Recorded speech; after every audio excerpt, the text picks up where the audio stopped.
वाराणसी में गुरुवार को मिली कोरोना जांच रिपोर्ट के अनुसार 10 कोविड संक्रमित मरीज मिले हैं। बीते 24 घंटे में कोरोना से किसी मरीज की मौत नहीं हुई है। गुरुवार को होम आइसोलेशन से 22 मरीजों को छुट्टी मिली है। वहीं कोविड हॉस्पिटल से किसी मरीज को छुट्टी नहीं मिली है।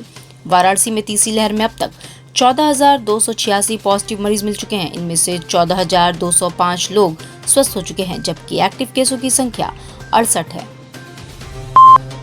लंका थाना क्षेत्र के नरिया प्राथमिक विद्यालय के पास बंद मकान में रिटायर्ड बिजली कर्मचारी की पत्नी सुनीता पांडे व बेटी दीपिका की हत्या की गुत्थी अभी भी उलझी हुई है। क्राइम ब्रांच लंका और भेलुपुर थानों की पुलिस के साथ आला अधिकारी खुलासे की कोशिश में जुटे हुए हैं, फिर भी हत्यारे की गर्दन तक पुलिस के हाथ नहीं पहुंच पा रहे हैं। यही कारण है कि गुरुवार को चौथी बार DCP Kashi zone RS Gautam के साथ पुलिस टीम घटनास्थल पर पहुंची। सील बंद मकान को खोलकर एक बार फिर चप्पे चप्पे की जांच की गई। उस जमीन के ब्रोकर से भी पूछताछ की गई जो मां, बेटी और बड़े बेटे अखिलेश के मकान को खरीदने के प्रयास में लगे हुए थे।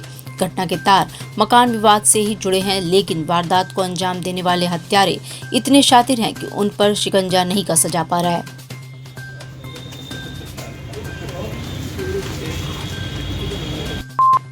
पूर्व मंत्री अजय राय के बड़े भाई अवधेश राय की हत्या का मामला वाराणसी के MP MLA कोर्ट में विचाराधीन है। इस मामले की मूल केस डायरी गायब है। इस पर अब कचहरी चौकी इंचार्ज की तहरीर पर बांदा जेल में बंद माफिया मुख्तार अंसारी पर कैंट थाने में केस दर्ज किया गया है। केस दर्ज कर पुलिस ने 31 साल पुराने इस मामले की केस डायरी खोने के संबंध में जांच शुरू कर दी है। पुलिस के अनुसार मुख्तार अंसारी द्वारा मूल केस डायरी गायब की गई है। इस आधार पर केस दर्ज कर कार्रवाई शुरू की गई है, क्योंकि इस मूल डायरी के गायब होने से प्रत्यक्ष रूप से मुख्तार अंसारी को ही फायदा होना है। दुर्गाकुंड क्षेत्र में चल रहे सावन मेले में जिला प्रशासन ने सुरक्षा व्यवस्था को देखते हुए रोक लगा दी है, जिसे लेकर झूला संचालकों के साथ ही झूला लगाने वाले कर्मचारियों में काफी निराशा है। झूला संचालकों ने जिला प्रशासन से झूला चालू कराने की गुहार लगाई है। झूला संचालक हिमांशु यादव से लाइव विनेस की टीम ने बात की तो उन्होंने कहा कि सावन के मेले में सुरक्षा व्यवस्था को देखते हुए प्रशासन ने झूले पर रोक लगाया है, लेकिन हम जिला प्रशासन से निवेदन करते हैं कि हमको झूला संचालित करने की अनुमति प्रदान करें। उन्होंने कहा कि यहाँ पर जो भी दुकान सहित झूले लगाए जाते हैं उसमें सैकड़ों की संख्या में कारीगर व मजदूर काम करते हैं। अगर झूला संचालित नहीं हुआ तो लोगों के सामने भूखमरी की स्थिति उत्पन्न हो जाएगी। शासन की आज्ञा के अनुसार बन रहे हैं। प्रशासन सुरक्षा व्यवस्था को देखते हुए उन्होंने सावन का मेला में सुरक्षा व्यवस्था अच्छे से बनी रहे उसके लिए उन्होंने रोका है, और प्रशासन ये सब जाँच उच करने के बाद ही हम लोग को शायद अनुमति देंगे। और हम लोग की नुकसान तो थोड़ा हो ही रहा है हम लोग को, क्योंकि 2 साल से कोरोना में हम लोग कुछ नहीं कर पाए थे, सब कुछ बंद था 2 साल से कंटिन्यू। अब जब इस साल अगर चालू हुआ है तो हम सोच रहे हैं कि अगर चालू हो जाएगा तो जो गरीब लोग हैं और यहाँ कई छोटे मोटे अनपढ़ लोग भी हमारे यहाँ काम करते हैं, जैसे कि हर तरह के लोग, छोटे बड़े हर तरह के लोग काम करते हैं, उनका रोजगार इन्हीं सब चीज़ों से है।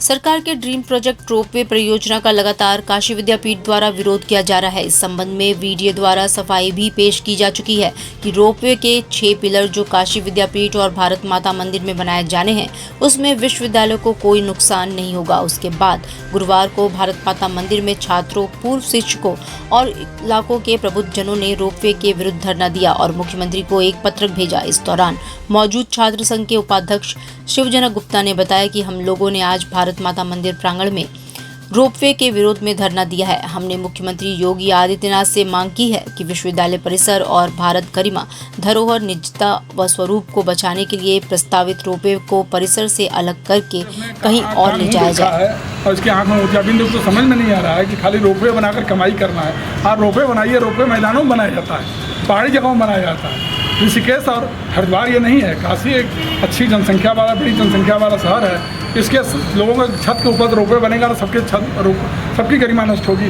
सबकी निजता प्रभावित हो। काशी विद्यापीठ परिसर में तो एकदम नहीं बनना चाहिए। जहाँ भी बनाना हो आप बनाइए, लेकिन कैंपस छोड़ के आप बनाइए।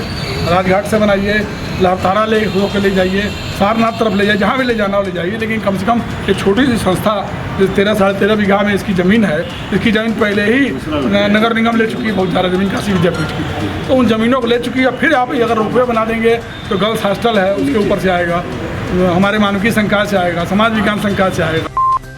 मानसून की देरी से आने के बावजूद पहाड़ी क्षेत्रों में लगातार हो रही वर्षा का असर अब मैदानी क्षेत्रों में बह रही नदियों पर साफ देखा जा सकता है। वाराणसी में गंगा के जलस्तर में भी तेजी से बढ़ोतरी हो रही है। गुरुवार की शाम 6 बजे गंगा 2 सेंटीमीटर प्रति घंटे की रफ्तार से 61.40 पर बह रही थी। बीते 24 घंटे में वाराणसी में 64 मिलीलीटर वर्षा भी रिकॉर्ड की गई है। केंद्रीय जल आयोग के वाराणसी कार्यालय के अनुसार गंगा के जलस्तर में अभी बढ़ोतरी जारी रहेगी। बुधवार को जहां गंगा 3 सेंटीमीटर प्रति घंटे की रफ्तार से बढ़ रही थी, वहीं गुरुवार की सुबह 4 सेंटीमीटर प्रति घंटे की रफ्तार से और इस समय 2 सेंटीमीटर प्रति घंटे की रफ्तार से पानी बढ़ रहा है। सुप्रीम कोर्ट में गुरुवार को याचिकाकर्ता राजेश मणि त्रिपाठी की ज्ञानवापी में मिले शिवलिंग की पूजा के अधिकार मामले की सुनवाई हुई। इसमें कोर्ट ने याचिकाकर्ता को अधिकार देने से इनकार कर दिया। कोर्ट ने कहा कि वाराणसी में जिला जज की अदालत में इस केस की सुनवाई चल रही है, इसमें सीधे सुप्रीम कोर्ट नहीं सुन सकता। वहीं वरिष्ठ अधिवक्ता हरिशंकर जैन की कार्बन डेटिंग की मांग वाली याचिका भी कोर्ट ने वापस कर दी और कहा कि निचली अदालत में अपना पक्ष रखिए। इस दौरान जस्टिस चंद्रचूड़ ने सुनवाई करते हुए कहा कि हमारे पिछले आदेश के बाद अभी वाराणसी जिला जज की कोर्ट में मेंटेबिलिटी पर सुनवाई जारी है। उसी के आदेश पर आगे की कार्रवाई निर्भर करेगी। ज्ञानवापी मस्जिद श्रृंगार गौरी मामले में वादी संख्या 1 राखी सिंह के अधिवक्ता ने गुरुवार को अपनी बात कंक्लूड कर दी। उन्होंने कोर्ट को बताया कि किस तरह से हमारे plant of places of worship act 1991 प्रभावित नहीं करता। इसके बाद कोर्ट ने सोमवार 25 जुलाई की अगली तारीख दी है। अगली तारीख पर प्रतिवादी संख्या 4 सभी वादियों की दलीलों पर अपना रीजॉइंडर कोर्ट के सामने रखेगा, जिसके बाद कोर्ट फैसला देगी। शिवम गौड़ ने बताया कि आज मेरी तरफ से अपनी बात कंक्लूड कर दी गई और state of Uttar Pradesh police commissionerate और जिलाधिकारी ने भी अपना पक्ष आज रख दिया है। अंजुमन इंतजामिया का जो जवाब हमारी डॉलियों पर जवाब देना है, उसके लिए कोर्ट ने सोमवार की तारीख दी है। उस दिन मुस्लिम पक्ष अपना रीजॉइंडर पेश करेगा कोर्ट के सामने। उसके बाद डिस्पोजल के रिजर्व कर दिया जाएगा।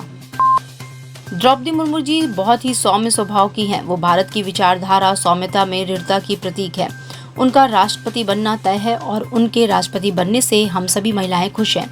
ये बातें वाराणसी पहुंची प्रयागराज की सांसद और भाजपा की वरिष्ठ नेता रीता बहुगुणा जोशी ने सर्किट हाउस में कही। राष्ट्रपति चुनाव द्रौपदी मुर्मू के जीत हासिल करने के पहले वाराणसी पहुंची थी। इस दौरान उन्होंने कहा कि भाजपा प्रत्याशी द्रौपदी मुर्मू की प्रचंड बहुमत से जीत हो रही है। ये जीत भारत की उस सोच की है जिससे हम भारत के लोकतंत्र को मजबूत कर सकते हैं। एक सदस्य रही, मंत्री रही और गवर्नर रही, तो और बहुत ही सौम्य स्वभाव की महिलाएं हैं। मैं समझती हूँ जो भारत की एक स्पिरिट है ना कि सौम्यता में और दृढ़ता, उसकी वो प्रतीक है। हम महिलाएं तो खासकर बहुत प्रसन्न हैं कि द्रौपदी मुर्मू जी हमारी राष्ट्रपति बनने जा रही हैं। मैडम, उत्तर प्रदेश की राजनीति की बात करें तो जिस तरह से देख रही समाजवादी पार्टी पूरा हलचल मचा, उनके गठबंधन के लोग उन्हीं के ऊपर आरोप लगाते जा रहे हैं, तो आखिर ऐसा क्या हो रहा है कि देखिए, जब चुनाव की दृष्टि से लोग साथ आएंगे तो उनका बिखरना तय है। आप एनडीए को देखिए, जो साथी थे 2014 से आज तक, चाहे कितनी भी प्रचंड बहुमत भाजपा की आई हो, वो अपने साथियों को पीछे नहीं छोड़ते हैं। लेकिन ये जो गठबंधन बनते हैं जाति के आधार पर, तो उनका तो बिखरना लाजमी है।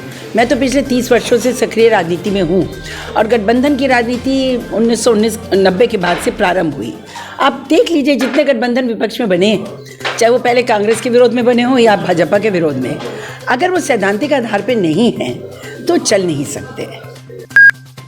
राष्ट्रपति चुनाव का परिणाम आ चुका है। एनडीए की उम्मीदवार द्रौपदी मुर्मू ने इस पर बड़ी जीत हासिल की है। उन्हें 508 सांसदों ने अपना मत दिया। उनके राष्ट्रपति बनने की घोषणा होने के बाद ही वाराणसी में जश्न शुरू हो गया। भाजपा कार्यकर्ताओं ने आदिवासी लोगों के घर पहुंचकर उन्हें मिठाई खिलाई और ढोल ताशे पर जमकर नाची और खुशियां मनाई।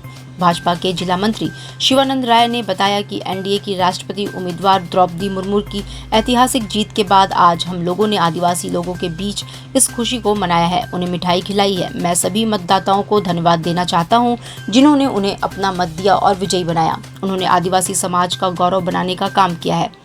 इसके लिए प्रधानमंत्री और केंद्रीय नेतृत्व का भी धन्यवाद देना चाहता हूं जिन्होंने आदिवासी समाज के लिए सोचा। वहीं वंदे मातरम प्रणाम समिति ने भी अंबेडकर चौराहे पर पटाखा छोड़कर जश्न मनाया।